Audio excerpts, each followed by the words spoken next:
Morning students, in this video we are going to discuss that what is the effect of pressure in change of matters. Okay, पिछले videos में हमने देखा था कि temperature का क्या इफेक्ट पड़ता है कभी भी कोई स्टेट अगर दूसरे स्टेट में चेंज होता है। ठीक है ना, हमने देखा था कि टेम्परेचर के बढ़ने से मॉलिक्यूल्स जो भी होते हैं मैटर के, उनके अंदर काइनेटिक एनर्जी इंक्रीज हो जाती है। काइनेटिक एनर्जी के बढ़ने से क्या होता है, उनके बीच का इंटरमॉलिक्यूलर फोर्स ऑफ अट्रैक्शन जो होता है, जिनकी वजह से वो एक दूसरे के पास रहते हैं, वो टूट जाता है। ठीक है, टूटने की वजह से मॉलिक्यूल्स इधर उधर भागने लगते हैं, जिसकी वजह से अगर वो सॉलिड में है तो वो लिक्विड में चेंज हो जाता है और लिक्विड से सॉलिड में चेंज हो जाता है। ठीक है ना, और जिसका जस्ट अपोजिट कर दे, तो अगर हम टेम्परेचर कम कर दे तो क्या होगा, उनके बीच की काइनेटिक एनर्जी कम हो जाएगी और उनके बीच का इंटरमॉलिक्यूलर फोर्स ऑफ अट्रैक्शन बढ़ जाएगा, जिसकी वजह से मॉलिक्यूल्स और एक दूसरे के पास आ जाएंगे। ठीक है ना, अब हम देखेंगे प्रेशर का क्या इफेक्ट पड़ता है। तो इस पिक्चर से आपको क्लियरली समझ में आ रहा होगा थोड़ा बहुत।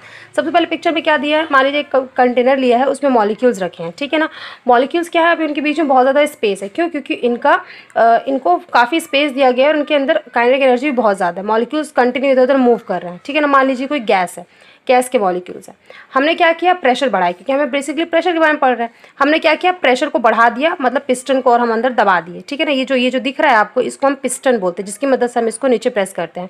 नीचे प्रेस करने की वजह से जो ये मॉलिक्यूल्स से पहले उनको बड़ा सा रूम मिला था इधर उधर भागने के लिए, अब क्या स्पेस कम है, तो मॉलिक्यूल्स क्या एक दूसरे के और पास आ गए और उनके बीच का जो इंटरमॉलिक्यूलर फोर्स है वो क्या हुआ, एक दूसरे और थोड़ा बढ़ गया और मॉलिक्यूल एक दूसरे के पास आ रहा है। ठीक है ना, अब उसके बाद थोड़ा और प्रेशर दो, मतलब इस पिस्टन को थोड़ा और दबा दो, जिसकी वजह से क्या मॉलिक्यूल्स एक दूसरे के और भी ज़्यादा करीब आ गए।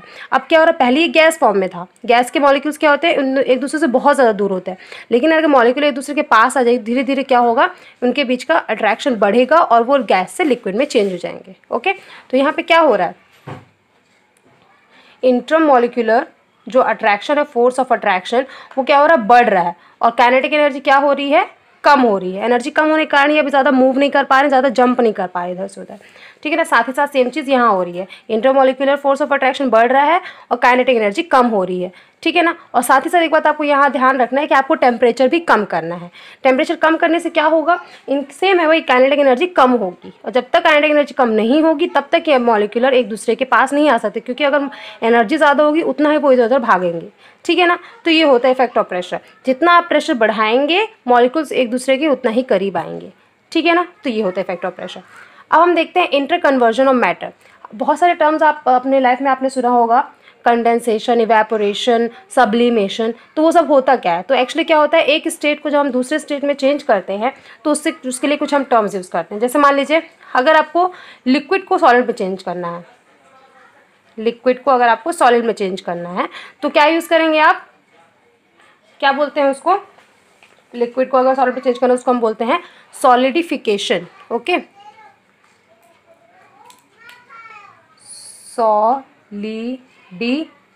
solidification.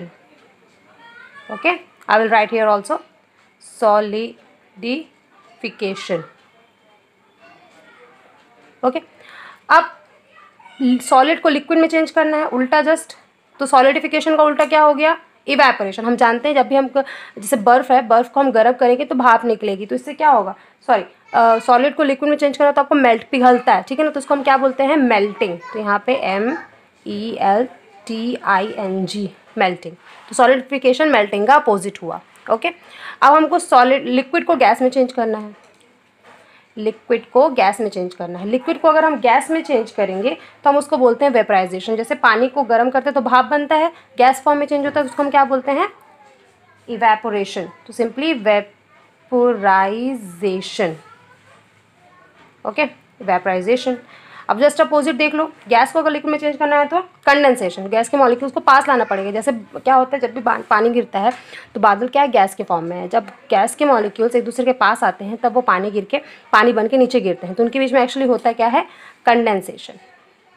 कंडेंसेशन। Okay, condensation. अब ये वाला सॉलिड अगर डायरेक्ट गैस में चेंज होता है तो उसे हम बोलते हैं सब्लिमेशन। सब्लिमेशन। ओके, और सब्लिमेशन का जस्ट अपोजिट क्या होता है, अगर हमको गैस को सॉलिड में चेंज करना होता है तो सिंपल है, डीसब्लिमेशन। डीसब्लिमेशन। ओके, डीसब्लिमेशन। तो देख लीजिए, liquid to solid solidification, solid to liquid melting. Liquid to gas vaporisation, gas to liquid condensation, solid to gas sublimation, gas to solid desublimation. Okay, अब हम पूछते हैं आपसे एक question, how can we change gas into liquid. अगर हमको किसी gas को लिक्विड में चेंज करना है तो क्या करना पड़ेगा, टेम्परेचर कम करना पड़ेगा कि बढ़ाना पड़ेगा, टेम्परेचर को क्या करना पड़ेगा और प्रेशर में क्या करना पड़ेगा, ये ध्यान रखिएगा। तो आप सिंपल कुछ भी अगर आपसे ऐसा क्वेश्चन पूछे जाए तो ध्यान रखिएगा मॉलिक्यूल्स का ध्यान दीजिएगा। गैस के मॉलिक्यूल्स बहुत ज़्यादा दूर है, लिक्विड के मॉलिक्यूल थोड़े पास हैं, तो उनको क्या करना पड़ेगा, पास कब आएंगे, जब उनके बीच का टेम्परेचर कम होगा, मतलब उनके बीच का काइनेटिक एनर्जी कम होगी, तो हमें टेम्परेचर में क्या करना पड़ेगा, टेम्परेचर कम करना पड़ेगा। ओके, और प्रेशर बढ़ाना पड़ेगा, क्योंकि हम प्रेशर बढ़ाएंगे तभी ना एक दूसरे के मॉलिक्यूल एक दूसरे के पास आएंगे, तो प्रेशर हम क्या करेंगे, इंक्रीज करेंगे। ओके, इस टाइप के क्वेश्चन करके पूछ ले जाते हैं। अब उसका देखिए दूसरा क्वेश्चन है, how can we change solid into gas. Solid के पार्टिकल क्या है, बहुत ज़्यादा एक दूसरे के करीब हैं, और गैस में लाने के लिए हमें क्या करना पड़ेगा, उन मॉलिक्यूल्स को दूर करना पड़ेगा, और अगर हमको मॉलिक्यूल्स को एक दूसरे से दूर करना है तो टेम्परेचर क्या करना पड़ेगा, बढ़ाना पड़ेगा कि कम करना पड़ेगा।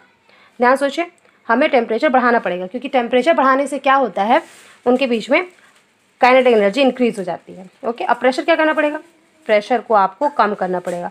अगर प्रेशर कम नहीं होगा तब मतलब उनको स्पेस नहीं मिलेगा एक दूसरे इधर उधर भागने के लिए, ठीक है ना, तो प्रेशर क्या करना पड़ेगा, कम करना पड़ेगा। अगर आपको इन दोनों में एक चीज़ बढ़ानी होती है तो दूसरी चीज़ आपको कम करनी ही पड़ेगी, ठीक है ना। ऐसा नहीं होगा कि टेम्परेचर बढ़ा दो प्रेशर बढ़ा दो, उससे कुछ नहीं होगा, ठीक है ना। तो ये था effect of pressure. Thank you.